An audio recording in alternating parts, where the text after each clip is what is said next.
He is a professional gamer within Team Dignitas. He has competed in MLG, DreamHack. He is one of the best Terran players in Sweden. Yep. Calje is Silver League.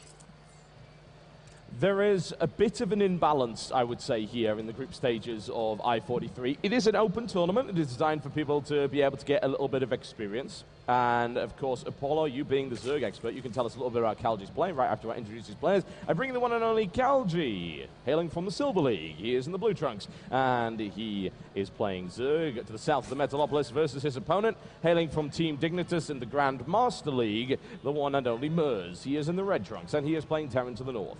Right. I'm not even going to try and commentate on what Calje's going to do, because I tried that yesterday with players who were out of shape, and it made me look pretty bad. But I'm just going to commentate on what I can see, and what I can see is a 9-pool coming down. So we're going to say a 9-pool. Okay. Already, though, we're going to be having a wall off with a supply depot. So already, this is looking pretty bad for Calje.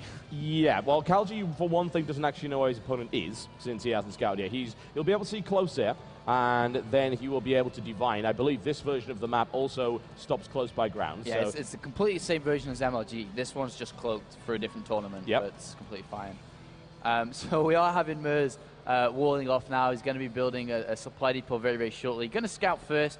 Meanwhile, we are going to see this 9-pool. Overlord now finishes up, saving up love. Is going to immediately go ahead and build. Well, actually, no, he built another drone. Okay, I'm not going to try and predict this guy.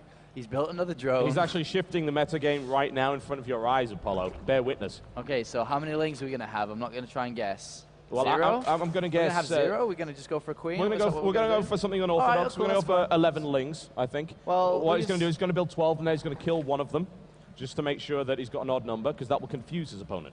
Okay, we're going to go 2 in gas as well, as that's the best strategy overall. So we have 2 in gas now for Calje. Meanwhile, Merz is just playing complete standard, walling off in a second now. Has the refinery up as well. APM, as mentioned. Well, 24, about 72. 450 APM for Merz, approximately about 80 or so for Calje. Actually, Calje's got into the triple figures. That's pretty impressive. He's going after him right now. He is. Someone must have poked him or came around asking, what are you doing? Why are you so slow? He's like, no. Well, Calje actively denying the scout, and never mind, Merz actually managed to get in there anyway. I wonder if he spotted the 2 in gas, because that could be a crucial indicator of something strange about. Well, if anything, like we saw yesterday, the overall play to beat anybody, go Hellions. Build Hellions, yes. Some Hellions. I wonder what Merz is going to do. Merz sends out a second scout now, obviously.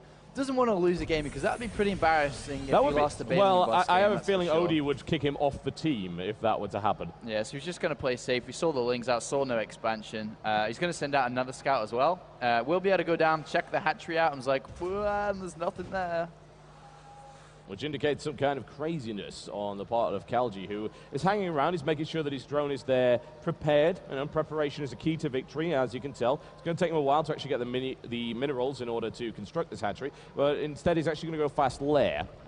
Fast lair. And Merz is now going to switch over, and he's going to go into these reactor Hellions. We're going to see some Hellions out. And currently, we have no speed upgrade for these Zerglings. That can be a problem. We have a lair, which isn't going to really help too much. Not especially. We have double gas, and the drone count currently is 14 versus 18 animals. Oh, my. Whoopsie daisy. Well, that could be a bit of a bind, certainly. And going fast lair will enable him to spread creep with overlords, which is very useful at this stage. Sacrificial overlords. Yep. Giving Merz a helping hand to victory. Absolutely. Donating a unit there. It's actually very kind. It's a sign of respect for the Grandmaster player. That goes See, I told you. It's about spreading creep. That's where he went fast lair. There you go. Okay, so and he's 2 now supply Hellions are on the way now. So he didn't quite think that one through, but still. 2 Hellions. We're going to probably kill him. Maybe. No speed on these lings. But he does have a lot of lanes, so he can actually wall off with Zerglings, which is extremely effective, as you can see. Yes. Definitely.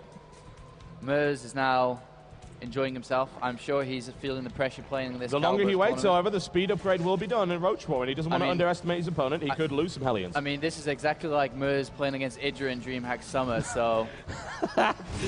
I'm saying nothing at this point, because it'll be all over Reddit if I do. Well, that Zergling Warlock doesn't seem to be all that effective against those Red Flame Hellions, as Merz annihilates all of them. Unfortunately, just before the speed upgrade completes, there is one Queen starting to work its way through the Hellion armor. It'll take approximately 3 hours to kill one of them, but it's working on it. It's trying, and that's the main thing. Trying to wall off with a Roach Warren right there. And meanwhile, we are going to see a Blue Flame Hellion play from Merz eventually. He might even, well, the way he's getting an Omri this early, I wouldn't be surprised if he just built Thor and just regular Hellions. So we'll have to see how that does work out. Meanwhile, these 4 little vehicles here are just kind of owning the game. Well, yeah, everyone seems to be complaining about Hellions at the moment, and honestly, yes, Hellions are an absolutely fantastic counter to slow Zerglings and not building anything else.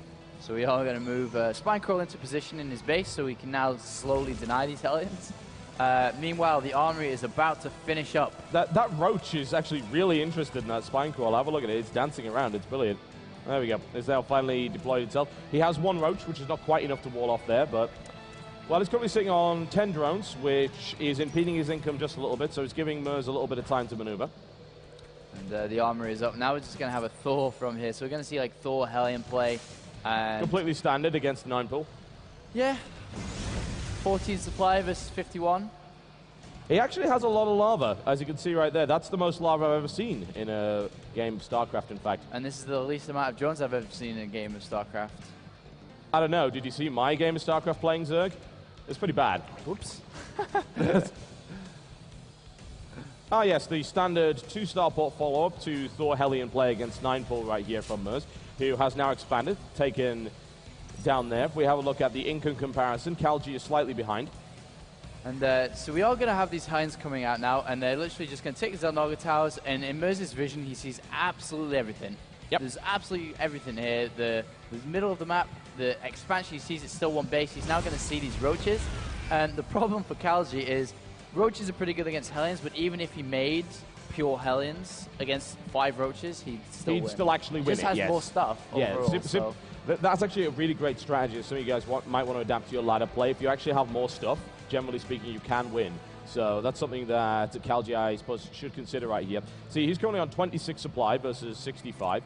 And is he building an Overlord? No, he doesn't need one of those. And this is going to be a Corvid reactor, which, as you can see right here, is an entirely standard Thor, Hellion, Raven, Corvid reactor play against a 10-minute expansion right here from the Zerg player. And still 25 food versus 68. Calje's a bit behind. I think he can catch up. He should be all right. So now we have Merz actually, the Corvid reactor. This is something unique to Merz's game. Usually we see him play pretty standard and straight up, but this is something really unique and another command center. So, Yeah, I'm not entirely sure what he plans on doing with the Corvid reactor. I was actually talking to him last night after our trip to the restaurant, and I was talking about the effectiveness of Seeker Missile in patch 1.4. It looks like he's going to take that advice and he's going to perhaps do that. Either that or he's going to go Mass Turret, which is also entirely viable in this matchup. And 3rd starport is now going down for Merz here. Meanwhile, his 3rd is going up as well. But we are getting a little bit aggressive here from Calje, moving out with these Roaches with speed. Merz obviously seeing that and is just going to go around and take the others on the tower, which is a bit of a cat and mouse game here from Merz, which is a little bit hilarious. Hellions are a bit faster than Roaches, so yes, the ever ubiquitous 4-star port build, all with tech labs, all building Ravens. Indeed, and so we're going to have a mass Raven strategy here against these Roach and Lings. The expansion is finally up for Calje, but he hasn't quite got the resources to build any more drones down there and get them transferred down. The lava is quite large as well. Yep, the Red Flame Hellion's just working away on that Roach, which is easily defeated by the fact that he has 2 Thors, which is better than 1 Roach. You've got a Seeker Missile coming up right now for Merz. Again, it's a really, really fun thing, and I have a feeling that he was listening last night when we were talking about Seeker Missiles. Yep, that is actually 4 tech labs on there. Supporting that amount of gas to build that many Ravens is quite difficult, which is, of course, why he's taken this 3rd right here, and is perhaps, is he going to deploy a Planetary Fortress? No, I think he's going to go straight for the gold. However, that's going to end up being denied by 5 Roaches for at least 7 or 8 seconds. So we now have the Seeker Missile on its way. So basically he's going to go in there and blow everything up for a poor Silver League player here. It's a really good plan, actually, when you think about it. And obviously this tournament is, you know, kind of very similar to the MLG Open Bracket, I suppose you could say. Anybody can join. And at the moment, this is the group stages. It's, you know, the start of the game. And unfortunately, Calje's army is dead. already. Yes. So that's not really good for his hopes in this tournament, that's for sure. No, it's suboptimal when it comes to playing StarCraft 2 to actually have all your units completely destroyed. I'm thinking that he might want to build a few more of those. He's going for a Spire, which is a fantastic counter to Thors. Well, if he can Magic Box, I suppose is, but, you know, I don't really know too many Silver League players that can do that. We'll see. We'll see, maybe. Never underestimate them. I think Merz is actually going to try and take the entire map at this point, which is a good idea considering he needs to build more Ravens, and as such, he needs more gas. Indeed, he does. 3 more Ravens are coming in, more command centers going down, and Merz is literally just taking this as a training game, a warm-up game for the rest of the tournament. +1 Terran ship weapon for Raven, which have no guns. Very useful. Maybe he will go into Banshees eventually. I don't know. Well, we've actually got Calje taking a third right here, and he has been building some drones, which is nice. So he's actually on 26 versus 81 SCVs. Currently, supply cap difference is significant, one might say. It's 32. Supply, worker supply. It's pretty big, 87 workers versus only 30. It's pretty bad because usually you want to be Zerg and you want to be higher than that. You want to be higher than your Terran opponent. Merz going for the standard 3 planetary fortress contain right here, as you can see. It's going to deny that gold expo the best way you can. Yep, it's a good way to do things. He's taking some lessons from Bomber, as you can tell. Indeed, and now we are going to have those planned down. And really, what are we going to see out from Calje here? Apart from 3 more hatcheries going down, there's not too much else he's doing at the moment. He's got 700 gas. Does have a lot of lava to spend. Still, it's now coming up to 60 minutes in this game, and we're at 24 drones versus 94 SCVs. But wait, Calje with a proxy hatchery right next to Merz's 15th command center right here. I don't know how that's going to fare out. Well, I'm thinking it probably won't, but it should distract Merz long enough for Calje to win the game. Indeed. And Calje is moving out with another drone. It looks like he's going to be building maybe another hatchery. I don't know. Like. Yeah, I'm really liking Merz's strategy here, actually. He's walling off his command center with 3 more command centers, which makes getting into that CC a bit tricky. It's going to be difficult. It's going to be difficult to break that gold fortress there. So this is what 13 Ravens looks like for anyone that's wondered before. Chances are you will not see that again. He's building 6 Ravens simultaneously, which is unusual, I have to say. It's not something I see all that much. So it looks like Merz is going to move in now with these Ravens, and there's going to be a lot of seeker missiles, a lot of auto turrets, and that's going to, it's going to kill him.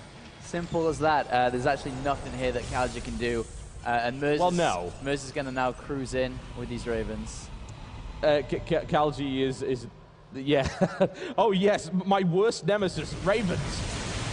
I believe that actually almost looks like GG spelt out in turrets. It was almost there, but I think the Spine Crawler ruined it. That is quite a few turrets. I don't think he actually upgraded durable materials, which makes Merz actually a bit of a nub in that regard. I don't think even Merz knows what that is. He doesn't use. Well, that's not exactly what I call a common upgrade. So the standard mass turrets push at 18 minutes into the game against Zerg right here. And nothing but Ravens from Merz. He has the ability to build pretty much everything. He has a factory, he has starports and a barracks, and he chooses Ravens and auto turrets. Yeah, and he hasn't got high-sec auto tracking, so he doesn't have the range upgrade for the turrets. So Merz really needs more practice with this mass Raven strategy.